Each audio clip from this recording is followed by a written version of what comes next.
Well, thank you very much. This is going to be very interesting because we're going to be talking about nuclear. It's a wave of the future. We have the most brilliant people in the world standing behind me that were big into the world of nuclear, like my uncle was at MIT. My uncle was very big into nuclear for 41 years at MIT, but they've advanced somewhat since those days, I think, I hope. So today we're celebrating a historic milestone for civilian nuclear energy and the incredible renaissance of nuclear power in America. I want to thank Secretary of Energy Chris Wright, Secretary of the Interior Doug Burgum, they're fantastic, two incredible people, Director of the Office of Science and Technology Policy, Michael Kratsios, Director of the National Energy Dominance Council, Jared Agin, U.S. Chief Technology Officer Ethan Klein, and Director of Idaho National Laboratory, John Wagner. Thank you very much for being here, everybody. It's a big day. I also want to recognize and congratulate CEO of Antares Nuclear, Jordan Bramble, CEO of Valar Atomics, Isaiah Taylor, CEO of Deployable, not deplorable. Remember Hillary? Deplorable. Hopefully your company's going to work out a little bit better. Thank you, sir. Good luck. Deployable Energy, Bobby Gallagher, and CEO of Allo Atomics, Matt Lozak. Thank you all for being with us. Last year I signed 4 historic executive orders to reignite a wave of progress in America's nuclear power production and promote this abundant, affordable, unlimited supply of energy for the American people. As part of this effort, I directed Secretary of Energy Chris Wright to establish a pilot program for advanced reactors and see at least 3 cutting-edge reactors started up safely by the 4th of July. And what we've done has been pretty much of a miracle. Most believe the goal was impossible, but I'm delighted to say that 4 companies succeeded in meeting that deadline for the greatest in the world at this subject. So these are the first new privately funded advanced reactors to turn on the United States in over 4 decades, and making sure that these groundbreaking designs were safe to build and test so quickly was a challenge that required a historic partnership between these innovative companies and our administration. We have brilliant nuclear people. We have a lot of brilliant people, but we have brilliant nuclear people on our staff. In the past, it often took 6 years or more to approve a reactor design, if they were ever approved at all. Most of them didn't get approved, and maybe rightfully so. But now America is building again, America is dreaming again, and we're leading the world and pioneering the next generation of nuclear power. There's nobody even close. We've taken a lead over the last 2 years that has been, I hope, insurmountable. We'll see. But let me ask Director of the Office of Science and Technology Policy, Michael Kratsios, who's been absolutely fantastic in the administration, to say a few words, followed by a few of the people. Let's see, Chris Wright will go, and Jordan Bramble, and Isaiah Taylor, then Bobby Gallagher, and Matt Lozak. And if you could, don't spend too much time. That's a lot of people. But go ahead, and do you want to start it off, Chris, please? Wait, we had Michael Kratsios first. Sure. Go ahead, Michael. Mr. President, you signed 4 executive orders last year, and you set one of the most ambitious goals in civil nuclear history to essentially have 3 reactors go critical by the 4th of July. This is an accomplishment that many thought would not be possible. The last time that a privately funded new reactor design went critical was in 1974, so it was over 50 years ago. And we were able to achieve that and surpass it by having 4, and these are the great 4 American companies that got it done. Great. Go ahead, please. In the last 30 or 40 years, the American nuclear industry has been quiescent. Most of the reactors built around the world have been built by Russia and China, both in their countries and abroad. President Trump said enough of that. America is going to be back as the leader in the nuclear space, in large reactors and in next generation small reactors.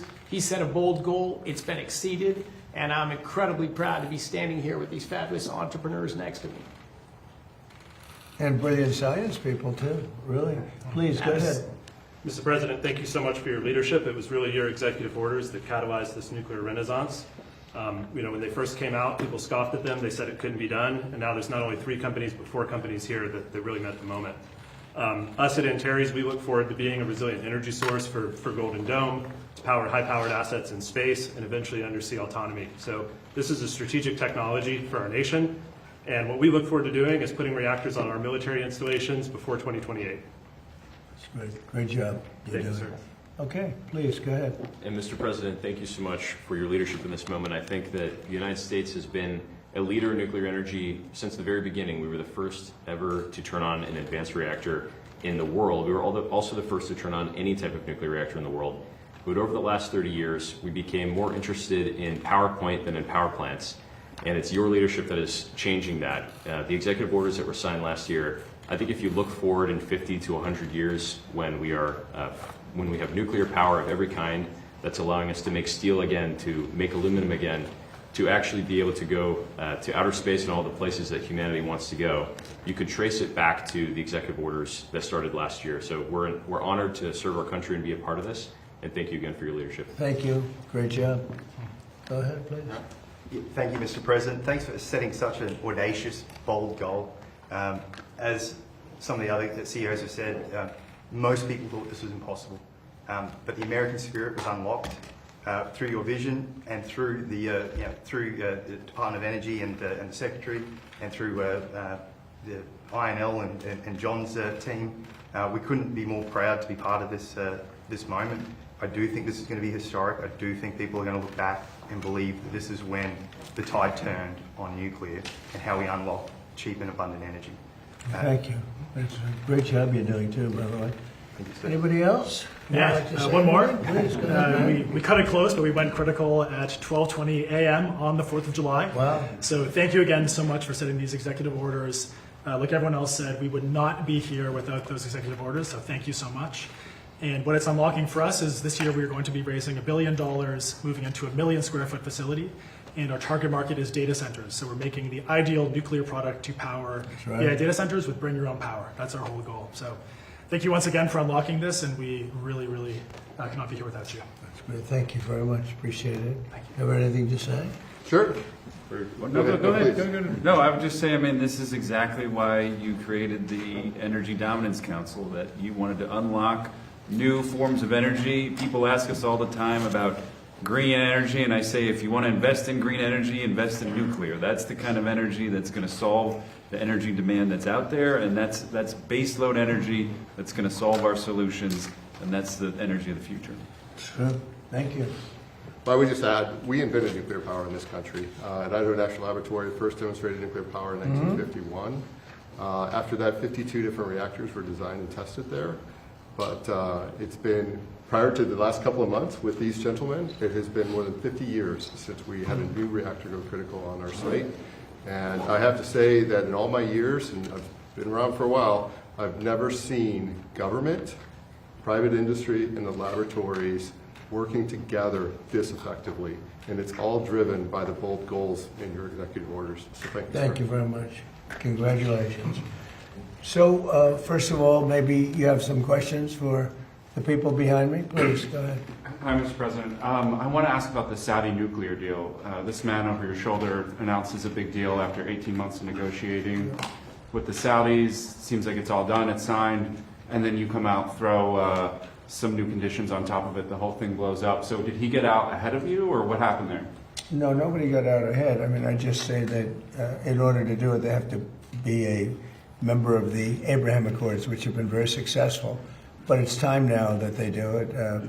They and others didn't want to do it because of the problem that they had with Iran. You don't have that problem anymore. You don't have a great power there anymore. You have a problem, but the problem is disappearing day by day. They were the bully of the Middle East. They were not going to be that much of a bully anymore. They'll probably, I think, instinctively want to be. But you don't have the same problem that you would have had 4 or 5 months ago before they had no Navy, no military, no anti-aircraft, no leaders. I mean, their leaders are gone. A lot of things have changed with respect to that country. So, no, we want them to, it's a two-way street, and we think it's very important for the future of the Middle East. The Abraham Accords have been incredibly successful for the countries, as you know, for the countries in them.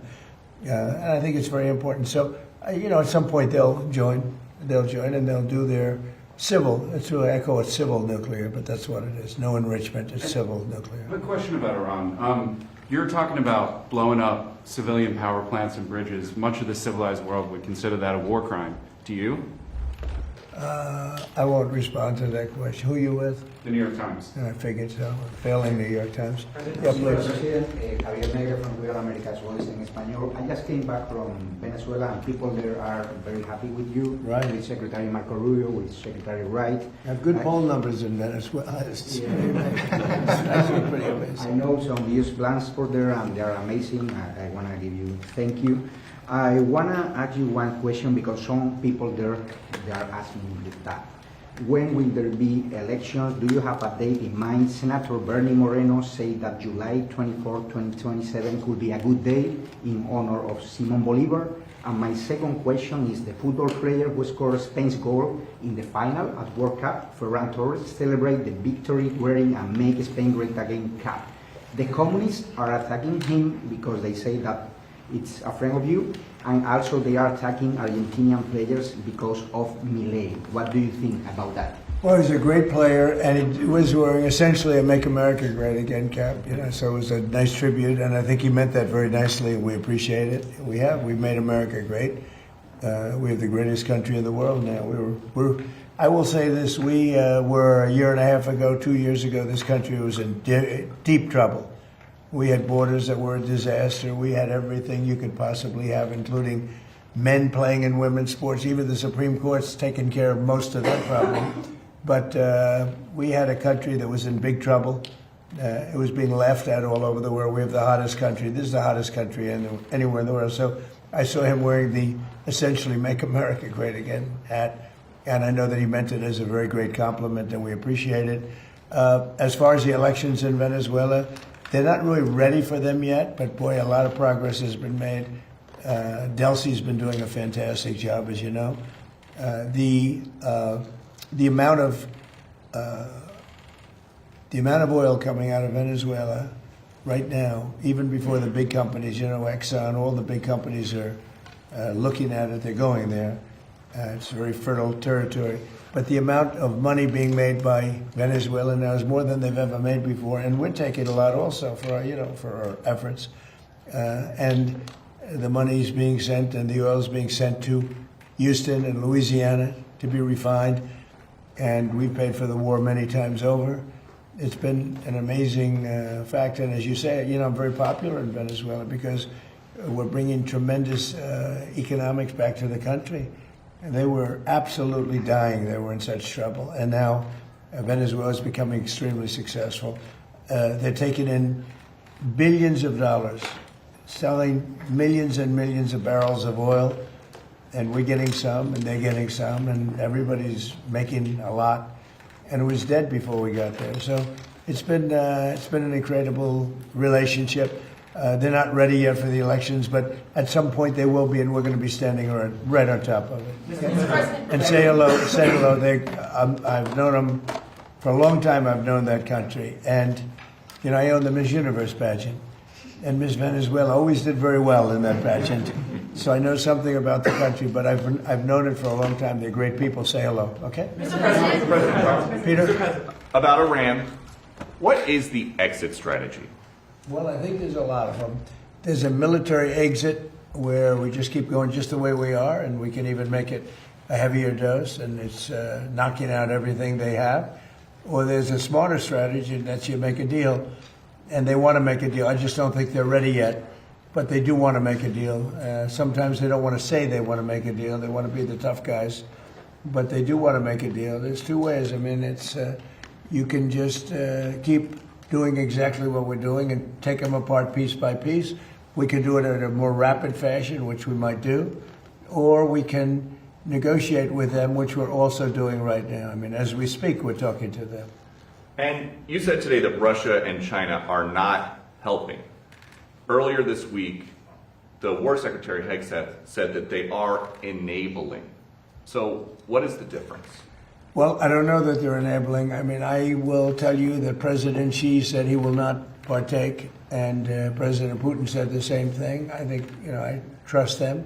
They've had a long-term relationship. There could be some things they do, but thus far, at least, it has not been major. I don't think they'd want to have me disappointed. And a different story, not Iran. There's this nasty parasite that is giving people in 9 states explosive diarrhea. When is it going to be safe to eat lettuce again? I don't know. I haven't thought about it. It's the first time I've been asked that question. Are you eating lettuce recently? I should always have more lettuce. You want to get the hell out of here, Peter. No, it's a very interesting question from you. I didn't think you'd ask that kind of a question. Nobody wants to ask that question, but it's very interesting. Well, it's exciting. There's this food coming in, I guess, from Mexico. It's tainted. It's making a lot of people sick. That is the CDC's terminology. Well, I think what we're going to do is we're going to put a major tariff on Mexico because of the lettuce, and we're going to put a big tariff on Canada because of the smoke. All right? We'll get a combo. Which would you have, the lettuce or the smoke? I think I'll take the smoke. Yeah, the smoke wrecked my daughter's swim meet. Well, it's closed up a lot of countries. I've told Canada they have to do something about it. We've never had this problem. All of a sudden, we have this problem with Canada. So we'll have to talk to them about that. Mr. President, a follow-up on Iran. Thank you, sir. A follow-up on Iran. Have you made a decision about the major strikes that you were referring to? Okay. Should we expect to see major strikes? Look, we're talking to them right now. I think they're getting more and more serious as the days go by, for maybe the obvious reason.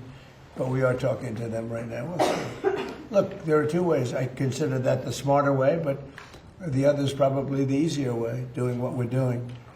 And we can take that to a much higher level if we want to. We're prepared to do that, as you know. We're locked and loaded. We're locked and loaded and ready to go, but we're talking to them. So I think while we're talking, we'll see what comes of it. And when you say, just a quick follow-up. I believe, Jeff, they're very serious. They should be. And when you say that you're talking, is it Mr. Kushner or Mr. Witkoff, or who's involved in those talks? Sort of everybody. JD and Marco and a lot of people are talking to. A lot of people to talk to. It's a big deal. But really, when you get right down to it, it's not very complex. They cannot have a nuclear weapon. Very, very simple actually, but it's a big deal. They cannot have a nuclear weapon. If they have even a thought of a nuclear weapon, we will just continue to go at much higher levels. But we are talking right now, and we'll see what comes of it. I'm not, despite what everyone says about the election, I'm not in a hurry. We have to do it right. Elections take care of themselves. When when I went into Venezuela, everybody was against it. Oh, what are you doing going into Venezuela? And then 2 days later, they said, wow, that's fantastic. A lot of people are saying that with Iran already, because it would take them 25 years to rebuild already from what they have. And again, as you know, no Navy, no Air Force, no anti-aircraft, no radar, no nothing. And we, as you know, we just reinstituted I guess you could go, I call it the iron wall on the water. Nothing gets through. Nothing. Blockade. Nothing gets through. And they sort of have to make a deal. But we are talking to them. I think they're being serious. I think they are being by far the most serious that we've seen them. But that doesn't mean we get there. We'll see what happens. But I always prefer that alternative. Mr. President, I have an energy question. So, Burgum, you might be able to help with this. So you have criticized windmills for quite a long time. They're very ugly. They tend to use more energy than they actually produce. That's true. A lot of people in done your homework. A lot of people in Middle America, they are so tired of seeing them continue to go up on farmland and stuff like that. Is there any way to? Is our federal government still funding in any way putting these up? We have. I can speak for Doug, and then I'm going to let Doug speak because he knows the subject. I really do know that subject well. We have not approved anything having to do with windmills. They are horrible. Mm-hmm. They are unsightly. They ruin housing values of people. If you're looking at a windmill or hearing a windmill because they're noisy, they kill all the birds. They kill all the eagles. If you shoot an eagle, you go to jail for 2 years. if you kill an eagle with a windmill, you don't go to jail, and they have hundreds of them laying on the ground. You know, it's terrible. And they're very expensive energy. And they're all made in China, but China has very few windmills. You know, they're made in China, but China doesn't use them for the most part. China actually uses coal, oil and gas. They use nuclear, by the way. They're getting very big in nuclear, I want to tell you, this little group. But they don't use wind. Wind is inconsistent, it's unattractive, it's very expensive. It's probably the most expensive form of energy, so I've been talking about it. We essentially, unless there's a trick reason, we will have hopefully no wind farms approved. We're doing more than anybody ever in history having to do with energy, but I've restricted wind farms, windmills. Take a look at Palm Springs, California, where they have a wind farm. As you enter beautiful Palm Springs, California, it looks like a junkyard. You have old ones, rotted ones, they're falling down all over the place. They don't want to bury it because they say the fiber that the blades are made out of should not go in the ground because it's going to poison the ground. Now, I don't know if that's true or not, but if it's not going to go in the ground, what do you do with it? Put it up in the air? Yeah. So, good. I see you're not a fan of windmills. No, I'm not a fan of windmills. Then Mr. you happen to be President, I'm very very smart. passionate about this. Doug, do you want to speak about that for a No, second? but I would say, yes, President Trump has wisely understood that wind was unreliable, intermittent, depended on the weather, only existed particularly offshore because of massive subsidies. So not only was it expensive to generate electricity on the grid, it was also expensive for taxpayers because of the subsidies. And so again, President Trump shifting the policy towards energy dominance, which is reliable, affordable, 7x24 energy that's not dependent on the weather. And that includes nuclear, includes hydro, includes geothermal, includes oil and gas, includes beautiful coal. And again, China, 60% of their electricity is coming from coal. Coal was the #1 electric producer in the world 125 years ago, and it was for the last 125 years in a row, and it will be again this year. 126, quite a streak if you're an athletic team that they've won 126 years in a row. But President But we Trump, were restricted from using it. Yep. Every coal mine was going to be closed down within the next year if we didn't win the election. And it's I call it clean, beautiful coal because it is. What they do today with coal is amazing, but it is the most powerful. And with that, go ahead, Doug.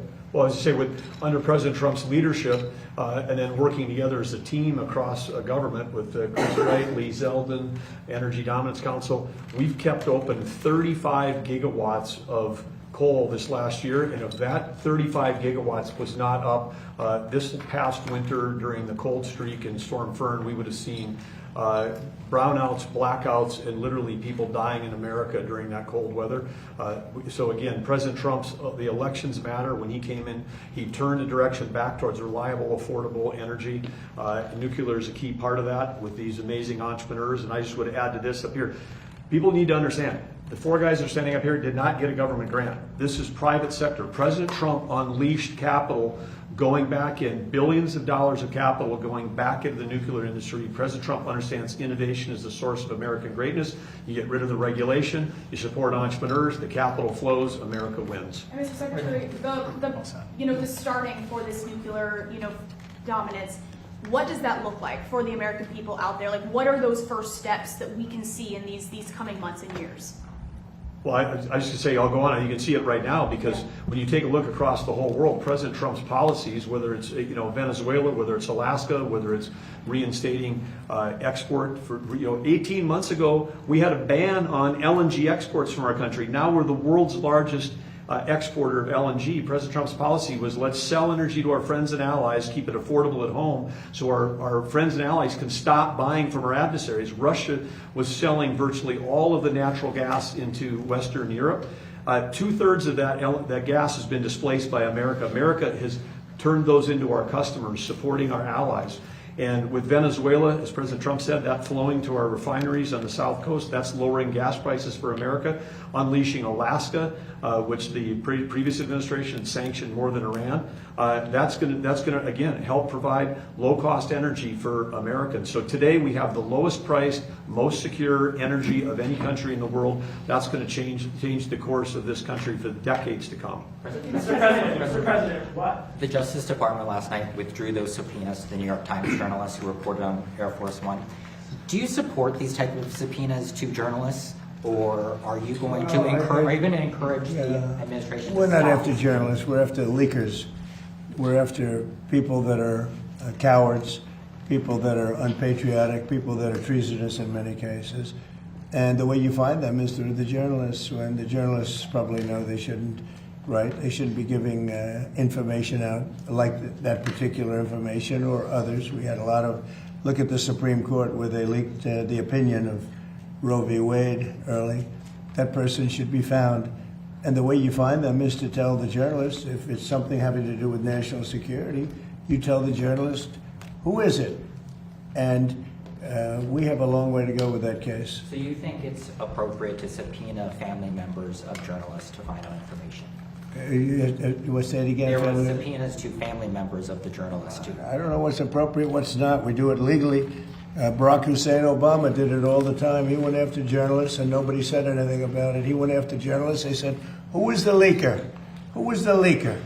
And if you don't give us the leaker, you go into jail. You know that. But when, Obama does it, it's okay. When I do it, it's not.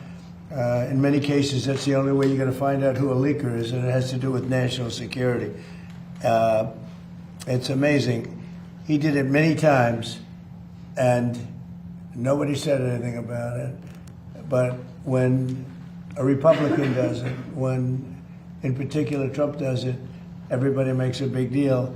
Now, the way you find out is you say to the journalist, if it's national security, I would say, I really put it down to national security, not in all cases, but when you have somebody doing a national security leak or a leak of great importance, and you have somebody inside the walls of, let's say, the White House leaking, I think that's a national security concern. I think it's absolutely fine. And again, I'm not knocking Obama for doing it. I'm knocking the press for not even wanting to cover it.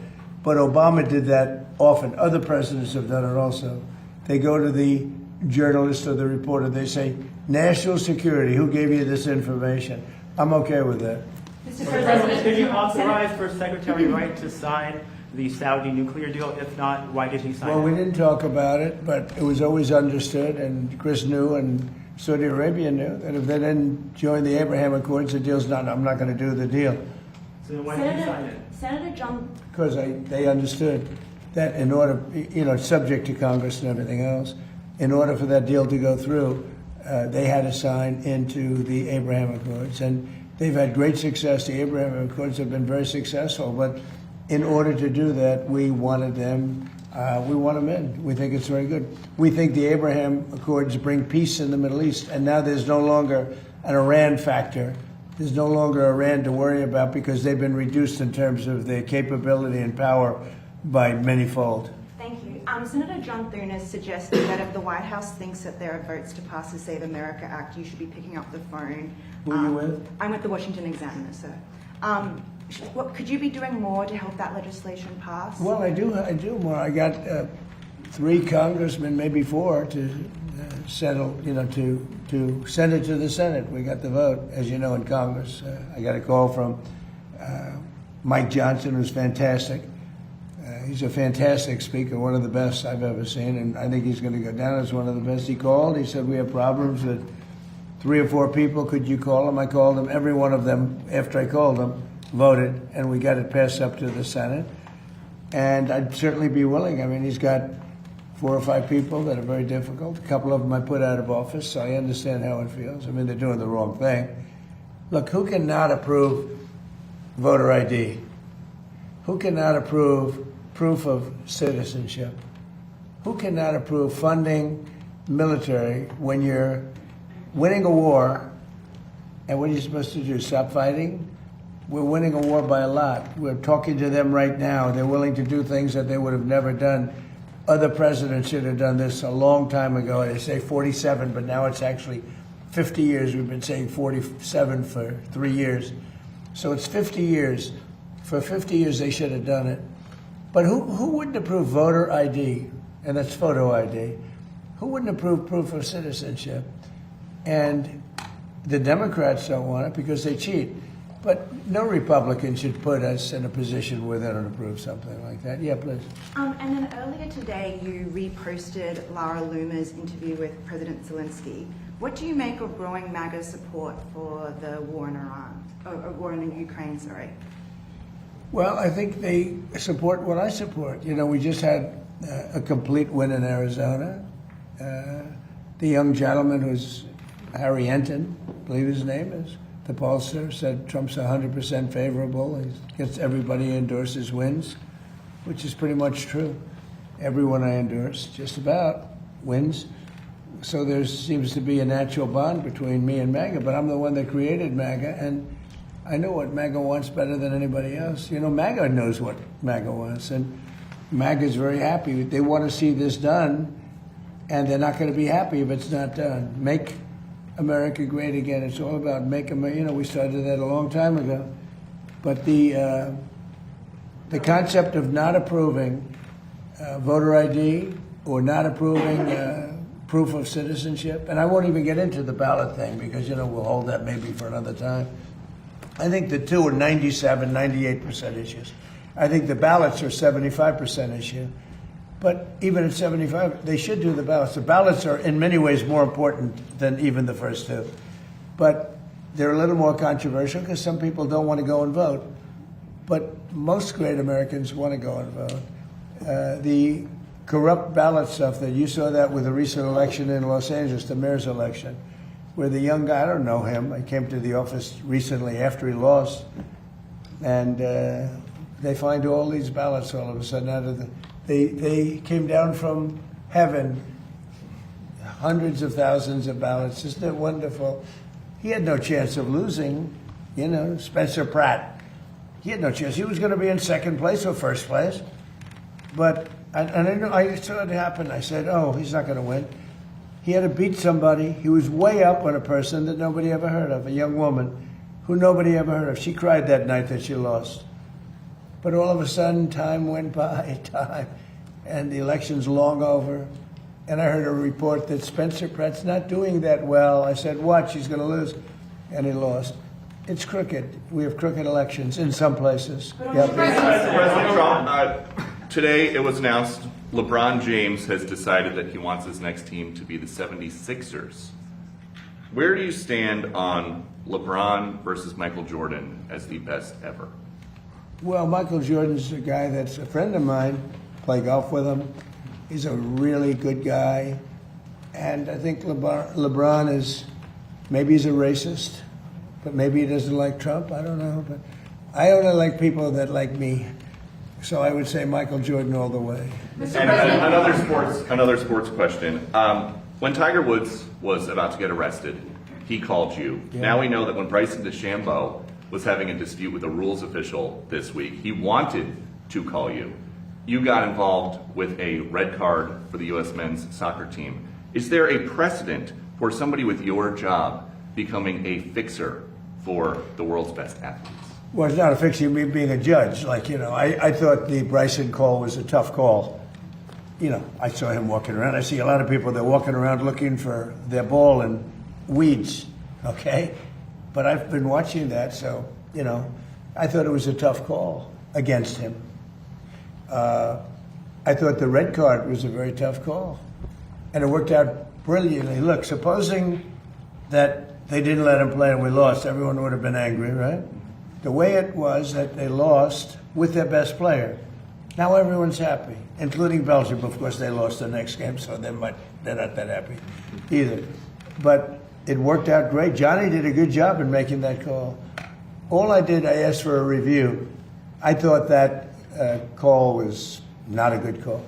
Mr. President, the White House tariffs today. Mr. President, your administration announced new tariffs today, and you did a post earlier also about a probe against the EU. Are you confident that the new tariffs and any tariffs that may come from this probe will withstand legal scrutiny? Well, these tariffs have been up for a long time. They've been approved for years, thousands of cases they've been approved. Of course, with me, you know, it's different. I'm different. I go up. I don't get treated fairly, but I've lived with it. And here we are in the Oval Office. I guess I somehow figured it out. But no, we put the tariffs on, they're very standard tariffs. The other way was easier. I thought the decision by the Supreme Court was not a good one. But we have many forms of tariffs, and all we did is go to B, follow the line B. Now, B is something that's been used many, many times for years and very standard. And we've used that, and we're taking in billions of dollars. And because of tariffs, largely, I think the election, November 5th, but largely because of tariffs, we have $19.2 trillion being invested in our country. And without tariffs, we wouldn't, would be in big trouble. Think of it. So the Sleepy Joe Biden administration has less than $1 trillion being invested, much less for 4 years. We have $19.2 trillion for 1 year. There's never been anything like it in history. That's because of tariffs. So the Supreme Court said, please do it a different way. You have other ways to do it, and we did that. Last month, you said Iran. You told Axios. Child labor was one of the things that USTR cited as a reason. Well, it for seems these. to be that that's what they decided. They go all over the world and they look and they examine and they see and they see. And child labor was one of the things that one of the reasons, and they had a big problem with that. Yeah. You told Axios that you were considering a, quote, massive attack on Iran. What is the tipping point for you to make the decision Well, to I make can't an tell you attack? that. Right now, we're But talking also, to them, sir- so, maybe there won't be a tipping point, and maybe there will. And we're ready to go. Look, we're locked and loaded. We're ready to go, but we're talking to them, so maybe there will be, maybe there won't be a tipping point. But at what point with Iran do you think they're going to cry uncle and actually come to the table? Well, maybe they will cry uncle, or maybe they'll just give up, or maybe they'll just go into a cave and hide. They have caves very deep in the ground, and they can hide. They get shaken up pretty good, but they can hide. But we've taken out their first level of leadership. We've then taken out their second level of leadership. We've taken out some of the third level, and we're negotiating with the rest. And we'll see how it all works. And right now, we are talking to them seriously. But I've talked to them before, and they don't seem to be able to get there. Maybe now they will. But look. If I thought they were anywhere near getting a nuclear weapon, if I wasn't elected, Israel would, in my opinion, not be around anymore. They would have been hit by a nuclear weapon. And that includes right at the beginning with Barack Hussein Obama's nuclear deal that was so bad with Iran. That was a road to a nuclear weapon. And maybe even more so, the B-2 bombers. If that plane right there, that beautiful plane, the wing, it carries the largest bombs in the world. If that bomb didn't go over their 17-hour flight, and it hit every one of those bombs, hit their target, and the target was an air shaft at 2 o'clock in the morning. It's hard to believe, right? Going at very tremendous speeds. Every one of them hit and blew it to hell. If that didn't happen, they would have had a nuclear weapon, and there would be no Israel. If I wasn't here, if I wasn't president, there would be no Israel, and there probably would be no Middle East. And you saw that when they shockingly started shooting at everybody all over the Middle East. If they had a nuclear weapon, they would have used that. There might not be a Middle East as we know it today, but there definitely, in my opinion, there would not have been an Israel. Thank you very much, everybody. Thank you. Thank you. Thank you, Chris. Thank you, Chris. Thank you, Chris. Thank you. Thank you.